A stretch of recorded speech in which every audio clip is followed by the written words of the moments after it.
Okay जी। सो मेरे channel का पहला podcast and thank you Abbas for giving me your time. And आज का जो पॉडकास्ट है वो हम करंट अफेयर्स पे बात करेंगे, जैसे कि हालात चल रहे हैं मुल्क के, हर कोई परेशान है, मुआशी तौर के ऊपर भी और सियासी तौर के ऊपर भी। अब्बास, एक पार्टी थी जो कि 2013 से 2010 से एक शुरू होती है उसकी तारीख, और उसको लोग ज्वाइन करना शुरू करते हैं तब्दीली के नाम पे, उसके नज़रिए के नाम पे। और 2013 के अंदर हम देखते हैं जी कि वो एक अच्छा खासा टफ कंपटीशन देती है उस वक्त की मकबूल तरीन पार्टियों को, और उसके बाद 2018 के अंदर वो पावर के अंदर भी आ जाते हैं।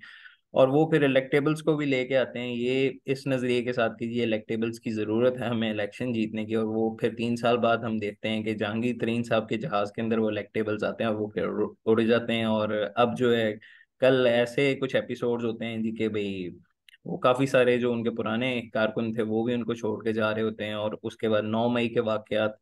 तो ये सब जो एपिसोड्स हो रहे हैं इस टाइम पे, जो एक मुश्किल तरीन वक्त कह लें कि अपने सियासी तौर के ऊपर मुल्क के अंदर इस वक्त मौजूद है, ये इस सब के पीछे क्या आपको लगता है कि वजह क्या हो सकती है? जी बहुत शुक्रिया। सबसे पहले तो आपने मुझे दावत दी इस पॉडकास्ट के ऊपर। देखें, इसके ऊपर जो मेरा तज्जिया है वो बहुत सारे लोगों के लिए पॉसिबली ऑफेंसिव हो, क्योंकि एक जो बहुत ज़्यादा मसला उभर के सामने आया है पिछले कुछ अरसे के अंदर हमारी सियासत के अंदर, वो पॉलिटिकल इंटॉलरेंस है। जब आप चीज़ों को इवेल्युएट करना शुरू करते हैं इन डिटेल, तो बहुत सारे आपके पॉलिटिकल फॉलोअर्स होते हैं या जो लोग एस्क्राइब करते हैं एक सर्टेन पार्टी के साथ, वो लोग उससे ऑफेंड हो जाते हैं। लेकिन हकीकत ये है कि अ, इसको हम ट्रेस बैक 2013 से नहीं करते, हम इसको पॉसिबली हमें ट्रेस बैक करना पड़ेगा 2011 से, या फिर शायद 2006 से।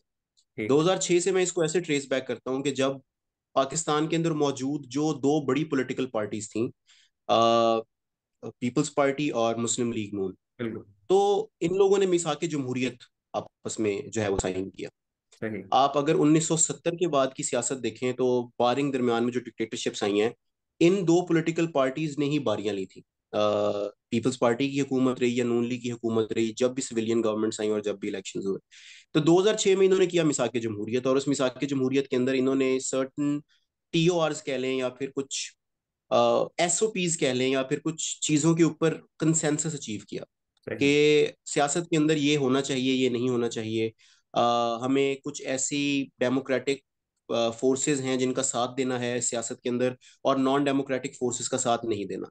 और हमें अब सियासत के अंदर जो पुराने चलन थे जिसके अंदर गालम गलोच थी और एक दूसरे की हुकूमतें गिराने की कोशिश थी, एक दूसरे के मेंबर्स तोड़ने की कोशिश थी, हमने उससे जान छुड़वानी है और अब सियासत को एक सर्टन डायरेक्शन देनी है। ये चीज जो थी वो खुशाइंद भी थी, लेकिन खुशाइंद नहीं भी थी कुछ लोगों के लिए। और इस तरह की सिचुएशन के अंदर जब दो बड़ी सियासी जमातें एक कंसेंसस अचीव कर लें, और उसका एक हमने नतीजा देखा भी सही 2008 के इलेक्शंस में, जब आपकी मुस्लिम लीग नून ने पीपल्स पार्टी को कोalition गवर्नमेंट में ज्वाइन कर लिया इलेक्शंस के बाद, जो कि एक हैरान कुन तरीन चीज थी कि नून लीग और पीपल्स पार्टी एक ही हुकूमत के अंदर कैसे आके बैठ सकते हैं। खैर बाद में उनके मसाइल हुए, वो अपोजिशन में भी आ गए। लेकिन उस वक्त एक तीसरी कुवत की जरूरत थी, एक तीसरी कुवत जो कि इन दोनों पार्टीज का इजारा चैलेंज कर सके, इनकी इजारादारी को चैलेंज कर सके पॉलिटिकल स्पेक्ट्रम के अंदर। तो बिल्कुल। 2011 के अंदर खान साहब के जलसे से अगर हम आगाज करें, तो वो एक ऐसा मौका था जहां से एक तीसरी कुवत का आगाज हुआ पाकिस्तानी सियासत के अंदर। वो जलसा था मीनार पाकिस्तान के ऊपर, बहुत लोग उसके अंदर आए, बहुत रश हुआ, आपके बहुत बड़े बड़े आर्टिस्ट जो थे उन्होंने वहां पे परफॉर्म किया, और बहुत बड़ी बड़ी सियासी शख्सियात टूट के खान साहब के साथ शामिल होना शुरू हो गई। जो कि अब इस चीज को इंडिकेट कर रहा था कि अब एक दो ताकतें नहीं है अब सिर्फ पाकिस्तान की सियासत के अंदर, अब एक तीसरी ताकत भी है जो कि शेयर करेगी आपके साथ वो डेमोक्रेटिक स्पेस। हम्म। 2013 हुआ, उसके अंदर खान साहब ने एक सूबे में हुकूमत ली, उसके अंदर एक साइजेबल नंबर हासिल किया नेशनल असेंबली के अंदर। 5 साल गुजरे, 2018 के अंदर फिर पूरी हुकूमत हासिल कर ली। अच्छा। लेकिन इस सारी चीज के अंदर जो खान साहब से गलती हुई, मेरे हिसाब से, मेरे एनालिसिस के मुताबिक, वो गलती ये थी कि खान साहब ने जिस नजरिए के ऊपर अपनी सियासत शुरू की थी, और खान साहब की आप पुरानी तकरीरें निकाल के देखें तो खान साहब एक प्रॉपर आपको इनकलाबी लगते हैं, और उनका नारा ही ये था कि मैं स्टेटस को के खिलाफ हूँ, और ये जितने जो ये चोर हैं, डाकू हैं, करप्ट हैं, मैं इनको सिस्टम के अंदर बर्दाश्त नहीं करूंगा। लेकिन खान साहब से गलती क्या आई, उन्होंने वही चोर डाकू, वही पुराने चेहरे, वही इलेक्टेबल्स, वही डायनेस्ट जो हैं वो अपने साथ शामिल करते गए, करते गए, करते गए, करते गए। और उसके पीछे उनकी सोच क्या थी, और उनके सपोर्टर्स की सोच भी ये थी जब उनको कन्फ्रंट किया जाता था, हम्म। और हाँ मैं भी उनमें शामिल था, ऐसे जो ही खान मैं भी साहब ने उनमें शामिल जिन्होंने था।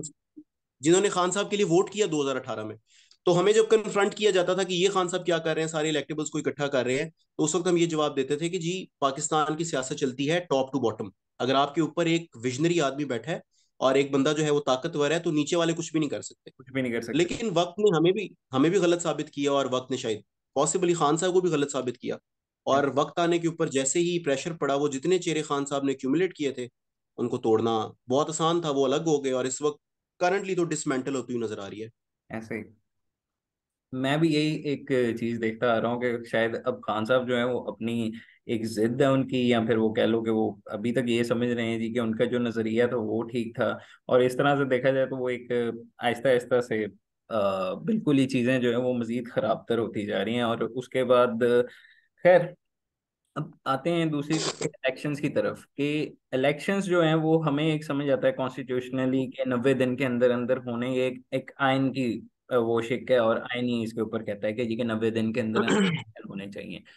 क्या ये इलेक्शन पीडीएम की गवर्नमेंट या फिर एक कह लें कि हम पीएमएलएन वाले इस चीज पे इसलिए अड़े हुए हैं कि जी कि उन्हें लगता है कि वो उस तरह की एक मकबूल तरीन पार्टी नहीं रहे पीटीआई की वजह से, या फिर वो इलेक्शन हार जाएंगे जिसकी वजह से इसलिए वो इलेक्शन नहीं करवाना चाह रहे, या फिर वो ये दाव पेच जो चल रहे हैं इस वक्त उनके मतलब कि एक हम ये कह लें कि भाई मेजर स्टेक होल्डर्स के साथ उनकी उठक बैठक है, तो वो उस वजह से एक वो कह रहे हैं कि okay the ball is in our court, तो हम जिस तरह से इसको मर्जी चाहें इसको चला लें। और क्या इलेक्शन होते हुए दिखाई दे रहे हैं। और अगर देखा जाए तो 90 दिन की जो डेट है वो सुप्रीम कोर्ट की तरफ से भी नहीं आई थी। तो इस चूंकि आप एक लॉयर भी हो माशाल्लाह से, तो आप इसके ऊपर बेहतर बता सकते हो कि क्या ये इसके ऊपर क्या पॉसिबिलिटी है। देखिए जी, इलेक्शंस तो अब होंगे मेरी असेसमेंट के मुताबिक। हम्म। इलेक्शंस हो जाएंगे 12 अगस्त तक गालबन जो है वो, इस पूरी हुकूमत की जो मतलब एक डेट है, जब तक ये सेशन, स्पेशली नेशनल असम्बली की बात करें, बाकी असम्बलियों का भी यही था। वो तो पख्तूनख्वा असम्बली और पंजाब असम्बली उन्होंने पहले तोड़ दी। वो 12 अगस्त तक उसकी तारीख है, तो आइन के मुताबिक 12 अगस्त को असम्बलियां टूट जाएंगी खुद ही। उसके बाद निगरान हुकूमत आएगी, और फिर उसके बाद 90 दिनों के अंदर इंतखाबात होने होंगे, जो कि गालबन नवंबर बनता है, जिसके अंदर इंतखाबात होने हैं। तो अब जो मुस्लिम लीग नून है वो इन कंट्रोल नजर आ रही है। अब हो ये रहा है, आपने पहले उनकी बॉडी लैंग्वेज भी आप देख लें अगर 9 मई के बाद से, तो वो मजबूत है। वो लोग बड़े इन कंट्रोल नजर आ रहे हैं, टॉक शोज के अंदर वो जिस कॉन्फिडेंस से बात कर रहे हैं। मैं कल रात को हामिद मीर साहब को सुन रहा था वसीम बदामी के टॉक शो के अंदर, तो वो कह रहे थे कि मेरी गैर रस्मी मुलाकात हुई है मियाँ शहबाज शरीफ से, और उसमें उनसे मैंने पूछा कि इलेक्शंस का आपका क्या प्लान है। तो उसमें मियाँ शहबाज शरीफ ने कहा जी इलेक्शंस होंगे, बिल्कुल होंगे अक्टूबर में। और उसमें अब वो करेंगे ये कि इन जून के अंदर अभी बजट आना है। तो मेरी जो असेसमेंट है वो बड़ा ही एक अवाम को रिलीफ देने वाला बजट देंगे, जिसके अंदर तनख्वाहें बढ़ाई जाएंगी, तो कुछ टैक्सेस के कट्स होंगे, उसके अंदर कुछ सब्सिडीज अनाउंस की जाएंगी। वो हो सकता है ऑयल प्राइसेस को स्लैश डाउन किया जाए। रूस के साथ एग्रीमेंट भी हो रहा है, उसके जरिए बाहर से आपको तेल भी आ रहा है। तो वो रिलीफ देंगे बजट के अंदर अच्छा खासा, जिससे वो ये करेंगे कि दोबारा वो शायद लोगों की नज़र में एक इफेक्टिव गवर्नमेंट के तौर पे अपने आप को इस्टेब्लिश कर सकें। सेकेंडली, अब जिस पेस से पीटीआई डिसमेंटल हो रही है, और अभी तो ये सुनने में आ रहा है कि ये तो कभी कुछ लोग ही नहीं है जो निकले हैं, अभी तो बड़े बड़े धमाके होने हैं आने वाले दिनों के अंदर, और बहुत सारे लोग जो हैं वो छोड़ के जाएंगे। तो उसमें होता ये है कि कुछ लोग ऐसे होते हैं जो कहते हैं हमने मुकम्मल तौर पे सियासत ही छोड़ दिया है, जैसे कि शीरी मजारी ने कहा। कुछ लोग होते हैं वो कह रहे हैं हमने पीटीआई छोड़ दिया, हमने सियासत नहीं छोड़ी। तो सही। जिन लोगों ने पीटीआई छोड़ दिया लेकिन सियासत नहीं छोड़ी, तो अब उन्होंने इस्तेमाल होना है आगे किसी की हुकूमत को कायम करने के लिए। तो वो पॉसिबली फिर इस टाइम के ऊपर और प्रोमिस हो रहे होंगे, तसल्लियां दी जा रही होंगी, वादे वईद हो रहे होंगे, तो उसकी वजह से नून लीग कॉन्फिडेंट भी होगी। यहाँ पे मैं और इंटरप्ट करूंगा कि क्या लगता है कि ये जो लोग अलग हो रहे हैं ये किसी और लीडरशिप के साथ जाके किसी और पार्टी में शामिल होंगे, या फिर इनमें से कोई लीडर उभरेगा। फॉर एग्जांपल अगर हम एक मिनट के लिए ये सोच लें, इमेजिन कर लें कि शाह महमूद कुरैशी साहब जो हैं वो छोड़ते हैं, और शाह महमूद कुरैशी साहब की अगर हम बॉडी लैंग्वेज देखें तो हमें यही लग रहा होता है कि जी कि वो 3-4 दफा ये वजीर खारजा बन के ना बोर हो चुके हैं अब, तो अब वो कुछ बड़ा स्टेप करना चाहेंगे, वजीर आला पंजाब बनना चाहेंगे या वजीर आजम बनना चाहेंगे। तो क्या लगता है कि शाह महमूद कुरैशी साहब पार्टी बना के लीडर बन के वो कुछ ऐसा वो एक चौथी कुवत या तीसरी कुवत वो बनने की कोशिश करें। देखा जाए तो वो भी लेकिन एक जी, लाडले पीटीआई तो हैं। पीटीआई जो है, पीटीआई का फुल फॉर्म है पाकिस्तान तहरीक इंसाफ। कोई शक नहीं। उसका नाम शुक्र है इन्होंने पाकिस्तान तहरीक इमरान नहीं रखा था उस टाइम के ऊपर, हम्म। क्योंकि अगर उसका नाम पाकिस्तान तहरीक इंसाफ है ना, तो अभी भी पावर सर्कल्स के पास एक ऑप्शन मौजूद है जो कि है माइनस इमरान, कि पीटीआई चलती रहे। और ठीक। देखिए जी, उन लोगों ने अपनी कैलकुलेशंस जो है ना वो मुकम्मल की होती हैं, वो हमारे से 10 गुना ज्यादा सियाने हैं, वो तमाम सियासतदानों से 10 गुना ज्यादा सियाने हैं। उन्होंने जिस पर्पस के लिए पीटीआई को क्रिएट किया था या पीटीआई को सपोर्ट किया था एक टाइम के ऊपर, वो उनको पता है कि वो पर्पस दोबारा भी उन्होंने फुलफिल किसी ना किसी तरीके से तो करना है। तो एक तीसरी कुवत का मौजूद रहना पॉलिटिकल स्पेक्ट्रम में वो जरूरी है, और वो जरूर मौजूद रहेगी। और शाह महमूद कुरैशी साहब क्यों छोड़ेंगे पीटीआई? देखें जी, वो शाह महमूद साहब पीटीआई छोड़ दें तो सियासत तो वो रिगार्डलेस करेंगे। देखें ना, गद्दी नशीनी के ऊपर तो वो अपनी जिंदगी की आखिरी हिस्से नहीं गुजार सकते। कोई शक नहीं। सियासत तो उन्होंने करनी है, तो वो सियासत करने के लिए उनके पास दो ऑप्शन है कि या वो एक नई पार्टी बनाएंगे। देखिए, मुस्लिम लीग नून में या पीटीआई के अंदर वो जाएं शाह महमूद के स्टैचर का बंदा, तो वही वाला आप वाली बात है कि वजीर खारजा तो वो मल्टीपल टाइम्स रह चुके हैं और वजारतें भी बड़ी बड़ी इंजॉय कर चुके हैं। इसके ऊपर क्या इंटीरियर मिनिस्टर लग जाएंगे, लेकिन वो अब जाहिर है वो चाहते नहीं है। उनको अब चाहिए कुछ दोस्तों या से ये चीफ मिनिस्टर हो। कुछ दोस्तों से ये जरूर सुनने को मिला था कि जब 2018 के अंदर शाह साहब ये चाह रहे थे कि वो वजीर आला पंजाब बने, तो उसके जी जी, ऊपर जो बिल्कुल है चाह रहे वो थे। जहांगीर तरीन साहब की इमादगी नहीं थी। तो आपको अच्छी तरह से याद होगा कि उन्होंने एक इलेक्शन नेशनल असेंबली का लड़ा था और एक प्रोविंशियल असेंबली का भी लड़ा था, और वो जी जी, प्रोविंशियल इसमें तो कोई असेंबली का ढकी, हार गए थे। इसमें तो किसी किस्म की कोई ढकी छुपी हुई बात ही नहीं है। मतलब ये तो आउट इन द ओपन है। ये ऐसे ही। सिर्फ ऐसे भी नहीं है कि शाह साहब के दिल के अंदर ये चीज मौजूद है, आउट इन द ओपन है। वो बिल्कुल चीफ मिनिस्टर कैंडिडेट थे। फवाद चौधरी साहब चीफ मिनिस्टर के कैंडिडेट थे उस टाइम के ऊपर, खुद जहांगीर तरीन साहब चीफ मिनिस्टर के कैंडिडेट थे, हम्म। अलीम खान साहब चीफ मिनिस्टर के कैंडिडेट थे। वो पांच छह कैंडिडेट थे, लेकिन जो असल चीफ मिनिस्टर था वो तौसा के अंदर बैठा हुआ था। अल्लाह ताला ने उसको नवाजना वसीम था, अकरम उसको टू। नवाज दिया गया। वसीम अकरम प्लस हमारे, हाँ, पता प्लस। नहीं वो आजकल कहाँ है, उनकी तो पता नहीं गिरफ्तारी की खबर भी नहीं आ रही। पता नहीं, अल्लाह उनको हिफ्ज़ अमान में रखे हैं, वो असासा हैं आमीन। हमारे मुल्क का। आमीन। तो खैर वो ये है कि शाह साहब जो है वो जाहिर है वो तो देख रहे होंगे कुछ, कम से कम तो वजीर आजम ही बने, उससे नीचे तो अब वो कुछ एक्सेप्ट करने के लिए तैयार नहीं है। तो जो फिर अगेन मेरी असेसमेंट है, ये गलत हो सकती है। कोई, मैं बहुत ज्यादा तजर्बाकार आदमी नहीं हूँ, मैं कोई बहुत बड़ा तज्जिया कार नहीं हूँ। मेरी असेसमेंट नाकिस सी ये है कि जो इलेक्शंस होंगे अगले, उसके अंदर पीटीआई बिल्कुल कंटेस्ट करेगी। उसमें खान साहब की स्पेस होगी या नहीं होगी, ये चीज आर्ग्यूबल है। मेरे ख्याल में नहीं होगी। और पीटीआई को लीड करने के लिए फिर पीछे कोई तो होना चाहिए। तो सुलेमान और कासिम तो बाहर बैठे हैं, उनको उर्दू भी नहीं बोलने आती। इधर गर्मी भी थोड़ी ज्यादा होती है पाकिस्तान में, वो एडजस्ट नहीं कर सकेंगे।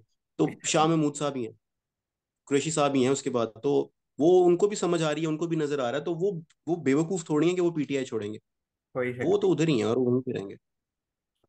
सही हो गया। तो ये सब भी अगर हम माइनस इमरान की ही बात करें तो क्या हम ये कहेंगे कि यार भाई एक मतलब तहरीके इंसाफ वाले दोस्तों की खातिर मैं ये बोल देता हूँ कि अल्लाह ना करे, अल्लाह ना करे, खुदा ना खास्ता माइनस इमरान होता हुआ नजर आ रहा है आपको कि जी की लाइक। हाँ जी, हाँ जी, बिल्कुल। हाँ, बिल्कुल नजर आ रहा है। ये इस बड़ा लाइकली है कि ये 9 मई के वाकयात के ऊपर जिस जिस तरह से जो इकदामात लिए जा रहे हैं और जिस तरह से क्रैकडाउन हो रहा है, हम्म। तो इसी बुनियाद के ऊपर या प्रॉब्ली अलकादिर ट्रस्ट या फिर और बड़े मुकदमात हैं जो कि खुले में, टीरियन वाइट वाले केस एस्टॉनिशिंगली इस्लामाबाद हाई कोर्ट से तो वो अ, बच गए हैं।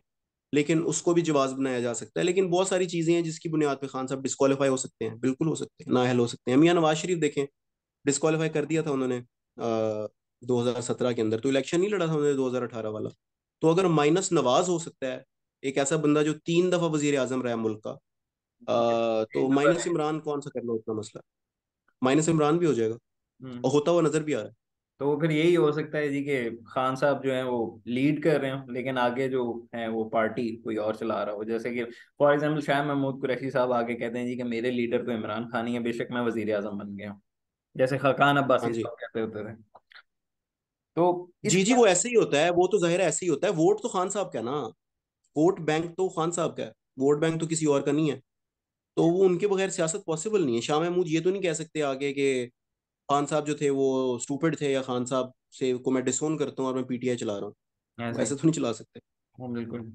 तो अगर मतलब कि हम ये देखेंगे, चलो ठीक है, पीटीआई कामयाब नहीं होती, हाँ, माइनस इमरान भी हो जाता है, तो आर वी गोइंग टू सी बिलावल, मरीम नवाज, और फिर जब हम बुढ़ापे में जाएं तो हमारे बच्चे जुनैद सफदर, ये डायनेस्टी पॉलिटिक्स ही चलती रहेगी, या फिर यू थिंक कि there could be something different? यार देखिए, मैं एक थोड़ी सी ना अनपॉपुलर बात करने लगा हूँ यहाँ पे।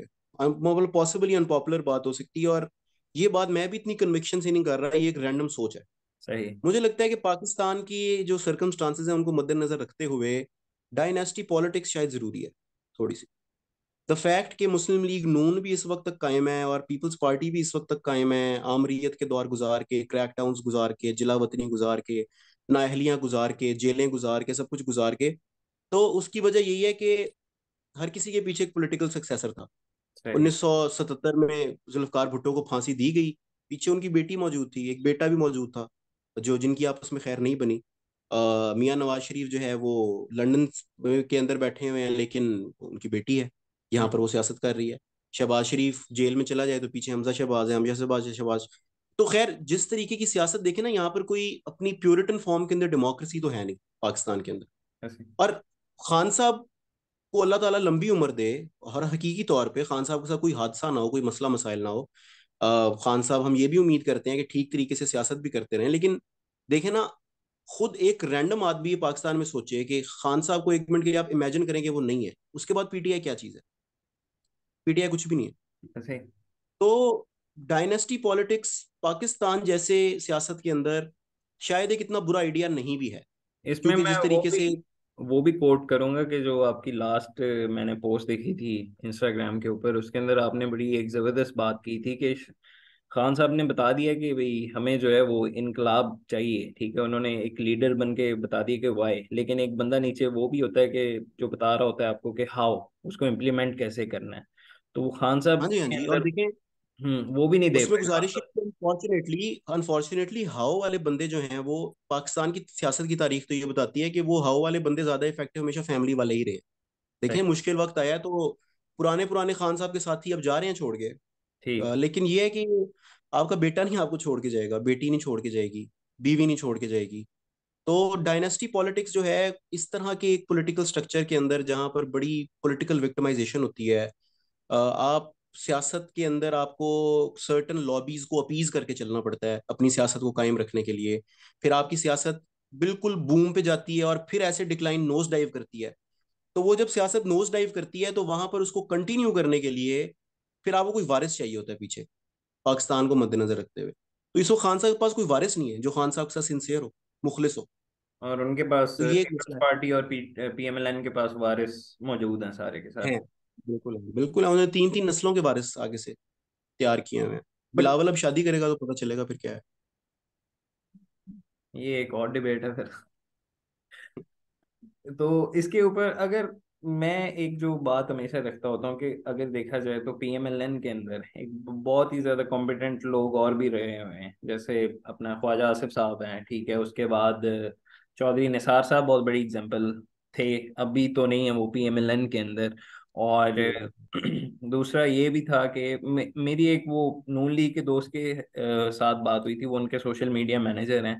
तो मैंने उन्हें बोला था कि मैंने कहा यार, जब इतने ज्यादा लोग आपके पास मौजूद हैं जिन्होंने आपकी पार्टी को इतना कुछ दिया, इतना अच्छा खासा टाइम दिया, फिर भी हमजा शहबाज को आप वजीर आला पंजाब लगा रहे हो, तो इसके पीछे क्या लॉजिक है? तो उसका जवाब उसने मुझे ये दिया था कि जी के इस तरह से लड़ाई पड़ जानी है, कि जी कि वो कहेगा कि फलाना कहेगा कि जी कि मैं 6 साल से आपके साथ हूँ, कोई आगे कहेगा जी मैं 6 साल और 5 महीने से आपके साथ हूँ, उससे आपने लगा दिया है। तो हमजा शहबाज के ऊपर कोई उंगली नहीं उठाने वाला था, कोई बात नहीं करने वाला था। लेकिन वो भी इस चीज को एडमिट करते हैं कि लाइक वो ख्वाजा साद रफीक साहब से पूछा गया था कि वाई मरियम नवाज, वाई हमजा शहबाज, और कोई क्यों नहीं? तो उन्होंने कहा था इस बात का जवाब मैं नहीं दे रहा। तो वो भी ये कहता है कि इसमें कोई शक नहीं है कि बहुत सारे कॉम्पिटिटिव लोग जो हैं वो पीएमएलएन के अंदर भी मौजूद हैं, पढ़े लिखे हैं, लेकिन उनको फ्रंट फुट पे आने नहीं दिया जाता सिर्फ डायनेस्टी पॉलिटिक्स की वजह से। तो मेरा एक वो ही हमेशा से क्वेश्चन रहता है कि मैं पर्सनली जो हूँ, मैं पीएमएलएन की पॉलिसीज का इतना ज्यादा फैन नहीं रहा, खास तौर पे डार साहब की पॉलिसीज का, कि वो एक टेम्पररी सा सॉल्यूशन देते हैं, लॉन्ग टर्म सॉल्यूशन वो देते नहीं है, जिसकी वजह से अच्छा, तो आप मतलब। मुझे ये मुझे मेरा मेरा इस पे काउंटर क्वेश्चन है कि ये अगर उन लोगों को ओहदे नहीं मिलते, हम्म। या उनको चीफ मिनिस्टर नहीं बनाया जाता, या उनको लगता है कि सही तरीके से नवाजें, तो वो लोग पार्टी छोड़ते क्यों नहीं? रिगार्डलेस वो फिर भी क्यों रहते हैं? ये इसमें वो बात है कि जी के पता नहीं उनकी लॉयल्टीज ऐसी हैं या फिर वाकई में उनको फिर किसी ना किसी तरीके से नहीं नवाजा जी, उसका जाता है। सीधा सा जवाब ये है, उनकी लॉयल्टीज बिल्कुल ऐसी नहीं है। वो लोग भी जब उनको मौका मिले वो बेच के खा जाएं पूरे खानदान को उनके। मसला सिर्फ ये है कि पाकिस्तान में सियासत होती है कल्ट्स की बुनियाद पे, शख्सियात के पीछे। सही। ठीक है। और मुस्लिम लीग नून का जो वोट बैंक है वो मियां नवाज शरीफ है, वो मियां नवाज शरीफ की वजह से है। तो कोई भी इंसान अगर मियां नवाज शरीफ के खानदान के खिलाफ उठ के खड़ा हो जाए, या वो कहे जी कि ये नहीं और मैं और ये वाला बंदा नहीं, इसकी जगह मुझे लगाएं, तो पाकिस्तान में, जो कि असूली तौर पे ठीक बात होगी, लेकिन पाकिस्तान में आपका वोटर उसको ऐसे परसीव नहीं करता। वही ठीक है, शक। उनकी जो वफादारियां होती हैं वो शख्सियात के साथ होती हैं, और फिर उन शख्सियात की वजह से खानदानों के साथ भी हो जाती हैं। मरीम तो वो नवाज उस के वजह साथ से भी अपने। मरीम नवाज के साथ भी यही सूरत हाल है कि वो ये कहते हैं कि मियाँ साहब की बेटी है। मेरे ख्याल से मरीम नवाज जो उनकी आइडेंटिटी है वो थोड़ी सी कम है। मियाँ साहब की बेटी ये एक आइडेंटिटी जो है ये एक हाँ स्पेसिफिक जी, ज्यादा अपनी है। तो अब कम क्या, उनकी आइडेंटिटी खुद क्या ही है, क्या स्ट्रगल है उनकी पॉलिटिक्स के अंदर। उनका तारुफ यही है कि वो मियां नवाज शरीफ की बेटी हैं, अफसोस के साथ कहना हाँ, पड़ रहा है, लेकिन उनका तारुफ यही है। इसके अलावा और कोई भी नहीं है। और आप मरीम नवाज शरीफ का लोग बड़ा मजाक उड़ाते हैं और लोग फॉर ग्रांटेड लेते हैं ये वो, लेकिन आप यकीन कर जाएं, मरीम नवाज शरीफ की फॉलोइंग है। और मरीम नवाज शरीफ को लोग मुस्लिम लीग नून के हलकों के अंदर लीडर तस्लीम करते हैं। हालांकि देखिए, पुराना और मंझा हुआ सियासतदान तो इनमें से शहबाज शरीफ है ना, और वो है भी मियां नवाज शरीफ का भाई। कोई शक लेकिन आप 10 मुस्लिम लीग नून के वोटर को बिठाएं, 10 को, और उनमें से आप चूज करने हो गए कि शहबाज शरीफ को चूज करो या मरीम नवाज शरीफ को चूज करो। मैं शर्त लगाने को तैयार हूं, 10 में से 9 लोग मरीम नवाज का नाम लेंगे, क्योंकि वो मियां नवाज शरीफ की बेटी है। अब्बास, सब कुछ एक हमने जो बातें कर ली अभी तक उसके अंदर एक सारी चीजें हमने क्लैरिफाई कर दी। बट एक जो मतलब कि जैसे हमने ये खान साहब के सबसे पहले जिक्र ही हमने 2011 वाले जलसे का किया लाहौर के अंदर, और उसके अंदर आप भी कह रहे हो कि भाई आप भी एक उनकी आइडियोलॉजी के पीछे उनके वोटर बन गए, और मैं भी उनमें से शामिल था। और मैं 2013 के अंदर जो है इलेक्शंस के अंदर भी वोट दिए, 2018 के अंदर भी। लेकिन अब चूंकि अब वो बहुत सोच समझने वाली सूरत हाल हो गई कि अच्छा यार नून लीग को देना है, पीपल्स पार्टी को देना है, पीटीआई को देना है, क्योंकि अब वो भी हम भी इस शायद अब इतने समझदार हो चुके हैं कि यार हमने देखना है कि अच्छा ठीक है पार्टी पीछे ये कैंडिडेट कौन है, हम थोड़ा सा वो उस चीज के ऊपर जाके एक क्रिटिकल एनालिसिस करके वोट देंगे। लेकिन क्या अब लगता है कि जी कि भाई खान साहब could make a come back like before? मुझे तो मुश्किल लगता है। मुझे तो मुश्किल लगता है, at least not in these elections. उसकी वजह यह है कि खान साहब ने, वो कहते हैं ना, शेर के मुंह में हाथ डाला है।